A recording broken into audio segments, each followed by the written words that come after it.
Men to'ydagi barcha urf-odatlarni bizdim. Topgan pullarimiz to'yliga buyursin. Bu to'g'ri duomi yoki noto'g'ri duomi? Nima deb o'ylaysiz? Men qilgan to'y videosini o'g'limnikini Instagram sahifamga joylashtirganimda 6 millionga yaqin prosmotr bo'ldi. Men aynan mana shu reelsimda odamlarning og'rig'ini gapirdim, pullarini gapirdim, o'ziga bo'lgan ishonch haqida gapirdim.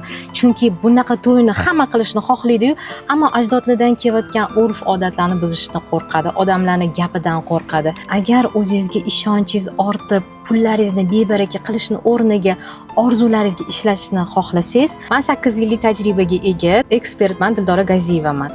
Aynan siz uchun 25-26 noyabrda bepul onlayn darslik tayyorladim. Bu darslikda siz o'zingizga bo'lgan ishonchni ortib, pullaringizni orzularingizga sarf qilishni o'rganasiz. Darsda qatnashish uchun profil shapkasidagi havola orqali ro'yxatdan o'ting va meni yopiq Telegram kanalimga qo'shilib oling.